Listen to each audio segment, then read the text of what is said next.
Hello everyone, welcome back to my channel Banu speaks. நீங்கள் இப்போ தான் நம்ம சேனலில் ஃபஸ்ட் டைம் பார்க்குறீங்கன்னா ப்ளீஸ் மறக்காமல் சப்ஸ்கிரைப் பண்ணிக்கோங்க. அப்போ தான் அடுத்த வீடியோ போடுறதுக்கு எனக்கு கொஞ்சம் மோட்டிவேட்டாக இருக்கும். இப்போ வாங்க வீடியோக்குள்ளே போகலாம்.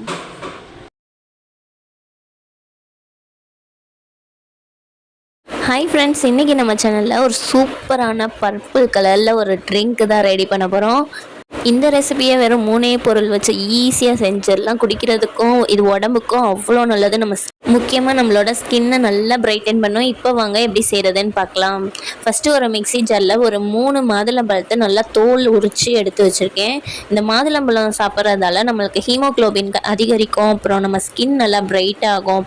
அப்புறம் நம்ம வயிற்றில் உள்ள புண்ணு, அல்சர் அப்படின்ற பிரச்சனைக்கே இடமே இருக்காது. அந்த அளவுக்கு சரி பண்ணிடும். இந்த மாதுளம்பழம் கூட உங்கள் டேஸ்ட்டுக்கு தகுந்த மாதிரி சர்க்கரை சேர்த்துக்கோங்க. அப்புறம் சில்லுன்னு இருக்கக்கூடிய பேக்கெட் பால் சேர்த்துக்கோங்க. நீங்கள் பசும் பால் சேர்க்குறா இருந்தால் நீங்கள் நல்லா காய்ச்சி ஆற வச்சு சுத்தமாக சூடு இல்லாத மாதிரி பார்த்து அதுக்கப்புறமா சேர்த்துக்கோங்க. இல்லைன்னா லைட்டாக சூடு இருந்தால் கூட பால் தெரிஞ்சு போயிடும். அதனால முடிஞ்ச அளவு பேக்கெட் பால் நல்லா சில்லுன்னு இருக்கிற மாதிரி பார்த்து சேர்த்துக்கோங்க. இதை நல்லா மிக்சியில் அரைச்சி எடுத்துக்கலாம். நம்ம எல்லாருக்குமே தெரியும் பாலில் நல்ல கால்சியம் சத்து இருக்குது அப்படின்னு சொல்லிட்டு. நம்ம பாலும் மாதுளம்பழமும் சேர்ந்து சாப்பிடும்போது நம்மளுக்கு ஆரோக்கியமான முறையில் வெயிட் கெயின் ஆகும். நம்மளுக்கு மாதுளம்பழமும் பாலும் சேர்த்து குடிக்கிறதால என்னென்ன நன்மைகள் கிடைக்கிது அப்படின்றத நான் டிஸ்கிரிப்ஷனில் கொடுக்குறேன், நீங்கள் படித்து தெரிஞ்சுக்கோங்க. இப்போ இதை நல்லா அரைச்சி எடுத்துகிட்டு வந்தாச்சு. நேரில் இது நல்ல ஒரு பர்பிள் கலரில் தான் இருக்குது. இதில் நம்ம பால் அதிகமாக சேர்த்துட்டோம் அப்படின்னு சொன்னால் இது கொஞ்சம் ஒயிட் கலர் மாதிரி தெரியும். இதை நல்லா இப்போ ஃபில்ட்ரு பண்ணி எடுத்துக்கோங்க.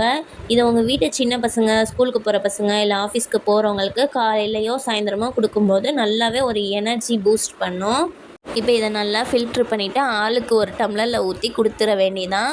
இதில் கவனிக்க வேண்டிய விஷயம் என்னன்னு பார்த்தீங்கன்னா, ஒரு சிலருக்கு மாதுளம்பழமும் பாலும் சேர்த்து சாப்பிடும் பொழுது ஒத்துக்காமல் போகிறதுக்கு சான்ஸ் இருக்குது. நீங்கள் ஆல்ரெடி மாதுளம்பழம் சாப்பிட்ருக்கீங்க, பால் சேர்த்து சாப்பிட்ருக்கீங்க அப்படின்னா, உடம்புக்கு எதுவும் செய்யலை அப்படின்னா தாராளமாக சாப்பிடுங்க.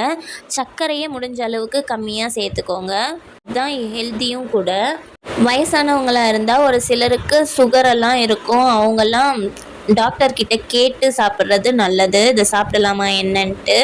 ஸோ அவ்வளோதான், நம்மளோட சூப்பரான மாதுளம்பழம் பால் சேர்த்த ஜூஸ் ரெடி ஆயிடுச்சு. இதே மாதிரியே நீங்களும் ட்ரை பண்ணிவிட்டு எப்படி வந்துச்சுன்னு கமெண்ட்டில் மறக்காமல் சொல்லுங்கள். இந்த வீடியோ உங்களுக்கு பிடிச்சிருந்துச்சுன்னா ஒரே ஒரு லைக் மட்டும் கொடுத்துட்டு நம்ம சேனலை சப்ஸ்கிரைப் பண்ணிக்கோங்க.